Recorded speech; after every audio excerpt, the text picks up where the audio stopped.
Yep. That was just an absolute sphincter tightening moment.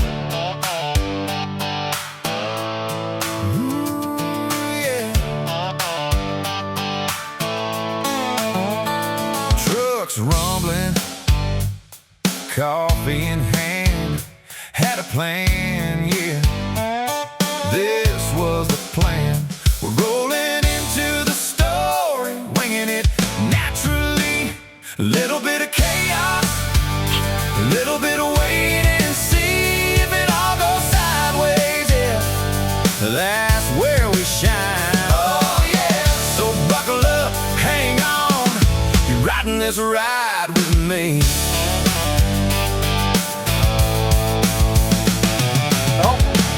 Let's talk about your PSA for the day.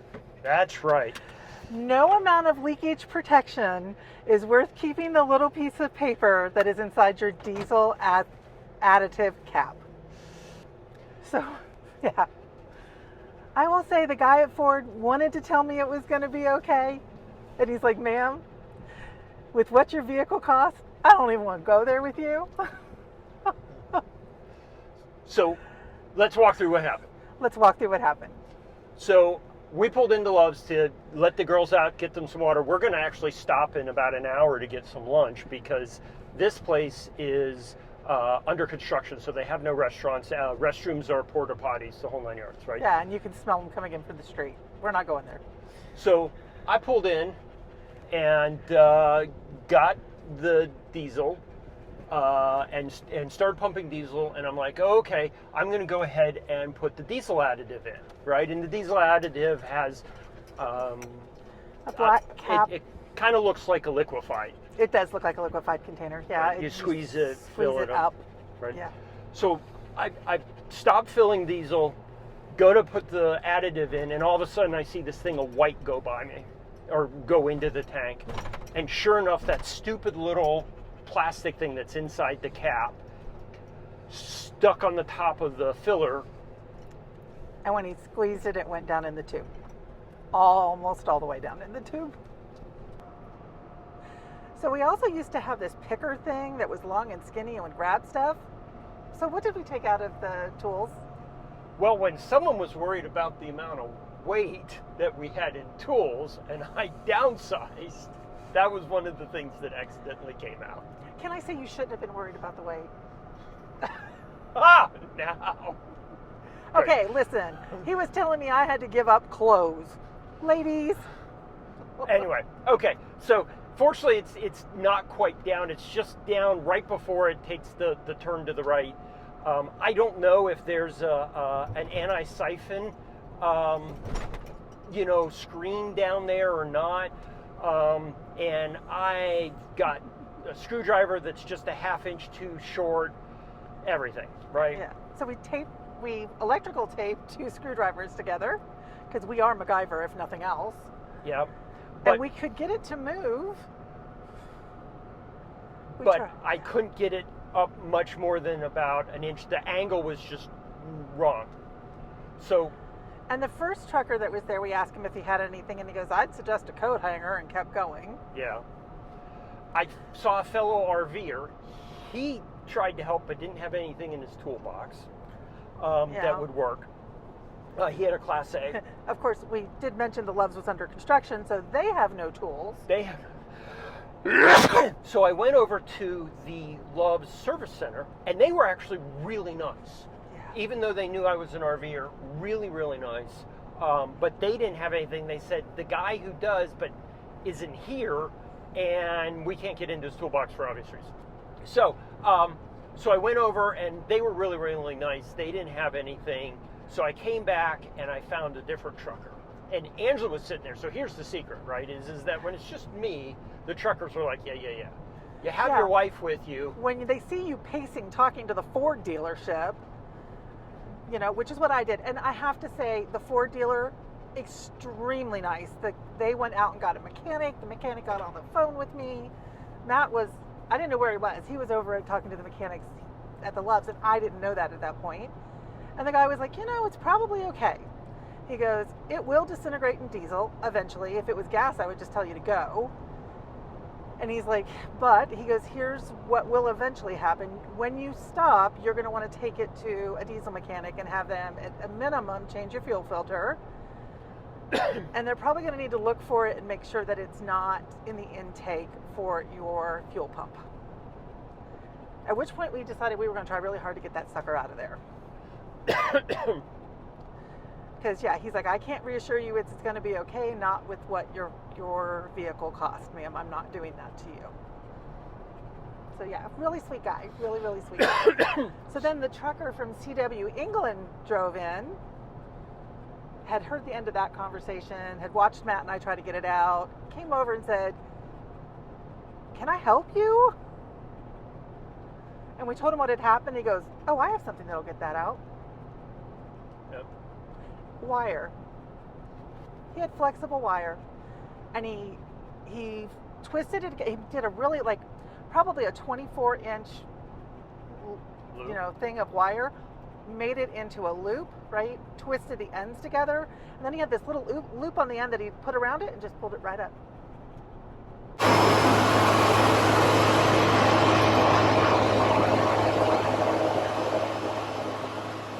Got it.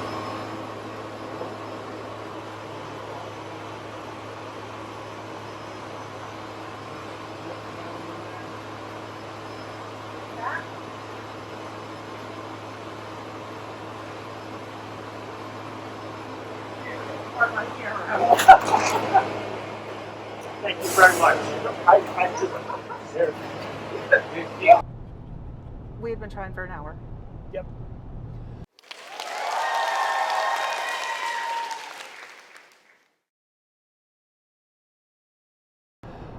So our quick stop so the girls could get some water and I could go potty turned into an hour. And a PSA for everyone. And like a PSA something for that we everyone. need to think about. Let it leak, ladies. I mean, I wanted it in there so that it wouldn't leak all over and I didn't have to clean it up. And now I'm telling you, I will clean that stuff up. And the other major accomplishment of this is that we finally have had a stressful RV moment and we actually thought to stop and film at least some of it. Yeah, don't expect a lot of film. We'll put what we have because he kept needing the light off of my phone and I can't, that's what I was filming out of. But we're learning. We're learning. It's all a process. Woo-hoo. We'll get better at this YouTube thing as we go along. There we go. So, anyway, thanks to the truck driver who helped us. I didn't even think to get his name. I feel really bad, but such a nice guy. really, really nice, like most truckers are. Yeah. Right. So, anyway, okay, lunch. I'm almost afraid to stop for lunch now. I have an apple you can have for lunch. See, Okay. because, apple. Okay. Talk to you later. Bye.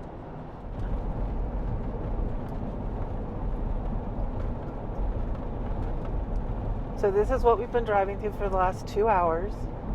I think we've seen 5 cars. And an antelope. And a what? Antelope. Oh, we did see an antelope. Okay, so you've seen our beautiful scenery we've seen for the last while, and now you get to see us. Last night, after hours and hours and hours of being lost and going the wrong way, the scenery was irritating, and today it's just gorgeous. So I don't know that we ever talked to them about that, Matt. So let's talk about what happened yesterday. Yeah. So anytime you're using AI as a navigational tool, make sure you really double check what it's telling you. Because what it told me yesterday, and I went back and verified this last night, we had a 4-hour drive yesterday that we needed to make.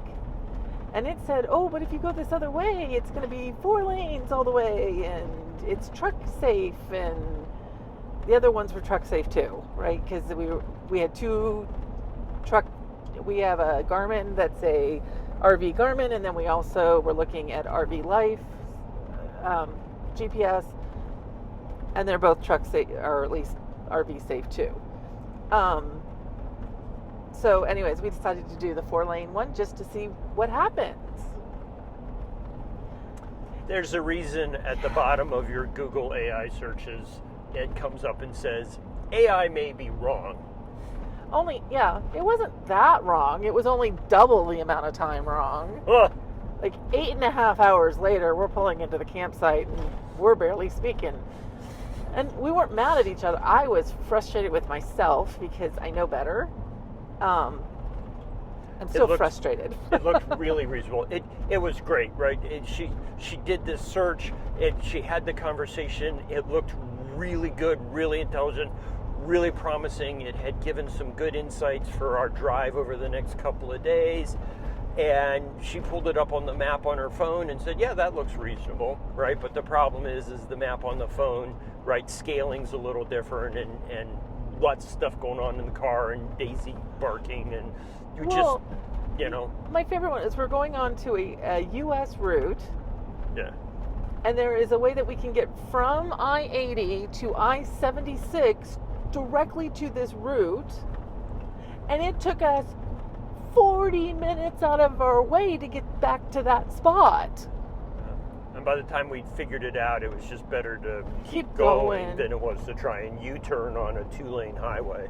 Well, we would have had to, also had to wait for an exit from the interstate to do it. I was frustrated. I was so frustrated. Well, it was out in the middle of Colorado. I might have been able to U-turn it. Oh, there's a car coming. Ooh, wow. So anyway, so that was fun with AI yesterday, but Yes, it was. sounded really authoritative. It sounded like it knew what it was talking about. It didn't, but it sounded like it did.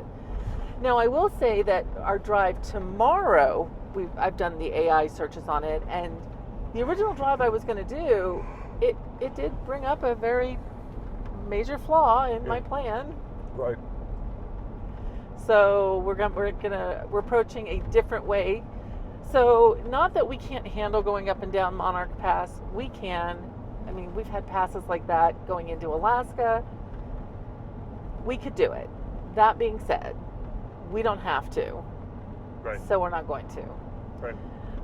We're going to go in the more RV friendly, truck friendly way down on the riverbanks. So. Right. That's not up 12,000 feet and down 12,000 feet.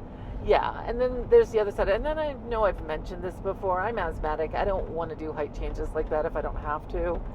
It takes me a little bit longer to acclimate when we go up into high areas.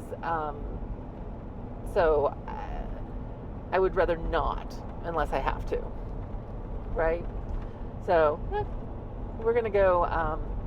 and we miss out the way we're going in today. We're missing the wildfires, so that's kind of cool too. Another good reason. Good reason to go the way that we're going is that we're coming in behind the wildfires. At least the ones that are on the eastern side of the Rockies, the eastern part of the Rockies. So it's all going to be good. So let's talk about our campground from last night. We stayed at the KOA in Goodland, Kansas. Right. Very nice. It was very nice. It was supposedly a journey, but I thought it had a lot of really... It felt more like a holiday. So as soon as they pick Matt's trash up for him, he's like, yeah, this is a holiday. Right. But, my complaint that will go on to the review is that they've got some trees at the front and an entrance at the front, and the trees are trimmed at about 13 feet. So in order to get through the front gates, we had limbs dragging on the roof. And really would have been a lot easier. Could we have bent the RV in a little bit? Right. Midpoint. They had one of those really... Well, not really narrow, but narrow gate openings that you had to make an angle. And in order to get straight through, then someone had parked a car right where you would have come straight through, so you had to bend around it. But then once you got through that, then the rest of the campground's wide open and was, Well, the back part of the campground where we were is all new. Right. And it was very nice. I have to say it was really, really nice. It was really well maintained. All grass gravel. was short. Yeah, grass was short. That she was cutting the grass when we got there. She was still cutting grass today. Yeah, it was nice. Yeah. We would go back. You know, town has a Walmart, Tractor Supply. You know, the Walmart was good in terms of freshness of groceries and things like that. We said today that we would go back to spend a week there if we were working. Yeah, it would be a great work place. Right. There we So go. Daisy enjoyed the puppy park last night. Gave it a you know, a couple of enthusiastic sniffs, and they even had a courtesy stick library there That was that so she got cute. to enjoy. And she actually chased a stick once, and then there was a ball. Yeah. And ball is life.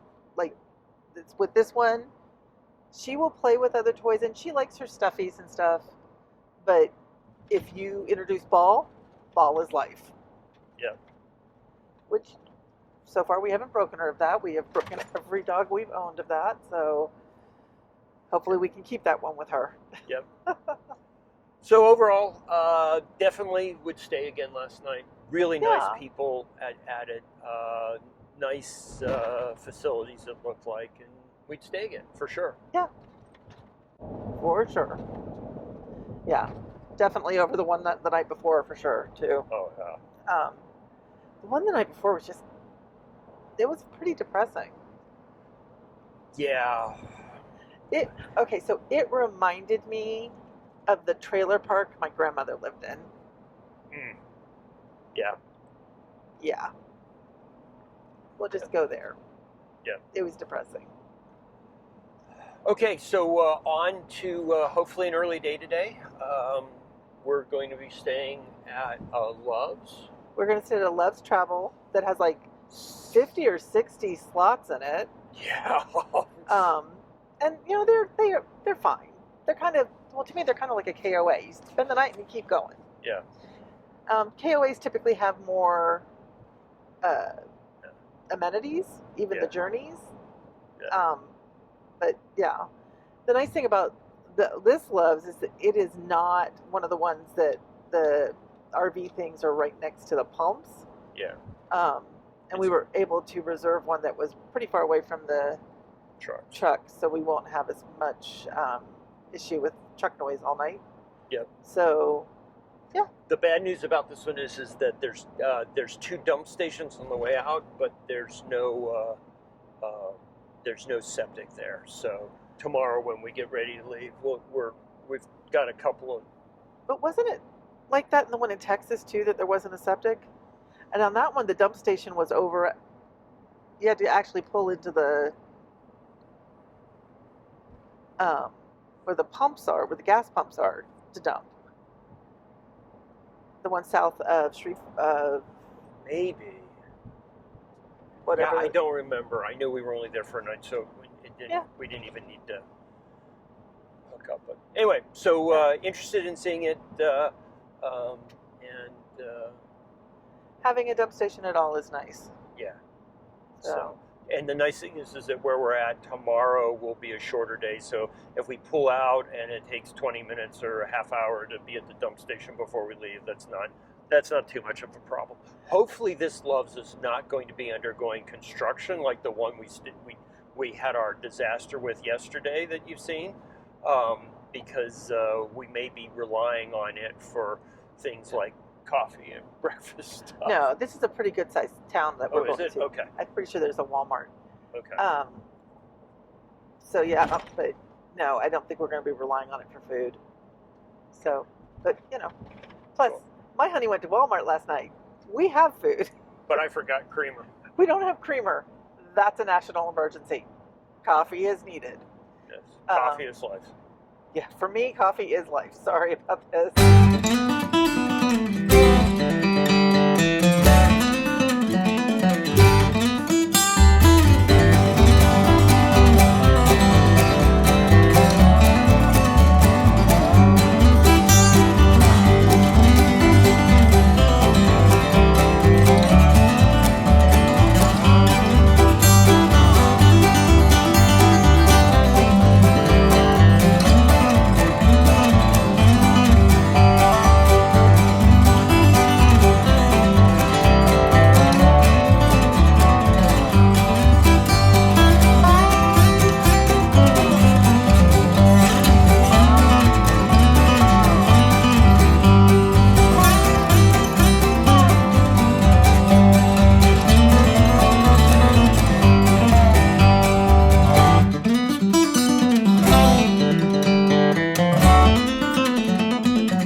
So, Miss Ada, there's a Fluffy, and it's next to Mommy, and it's yours. Interloper can fight you for it, huh? No, she's not gonna win, Daddy. Daisy's like, well, that was mine. Mommy bought me a Fluffy. My Fluffy. So it was a really nice drive through the country. It was. It was hot outside. Yeah. And my only concern about going that way again would be very few places to pull over. If something went wrong, you would be on the literal road. Yeah. Fixing whatever happened. Yeah. No rest areas. No, we actually pulled into a John Deere, right? A John Deere place to go into the back, because we pull our restroom with us. Yeah, and it's a good thing. That little town out in the middle of nowhere had like 3 places that we could pull off in, and that was about it. That's the only thing we saw for the last 3 hours on that road. So, nice road, nice drive. And we did fine. Yeah. And as long as you don't have any issues, it's fine. Yeah.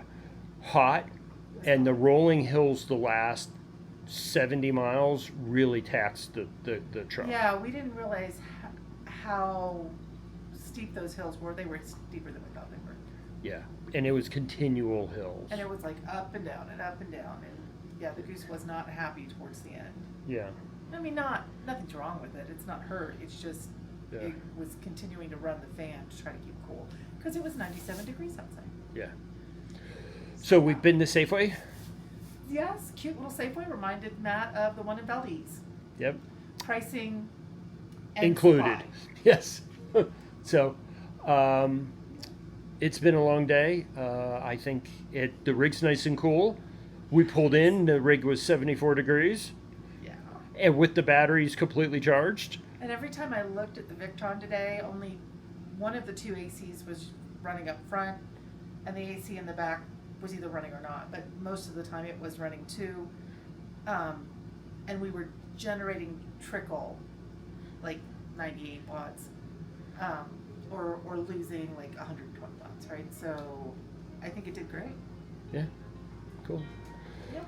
Okay, time to sit down and relax for a little bit. Yeah, it may be time for a recliner nap. Recliner nap. Okie dokie. Yeah.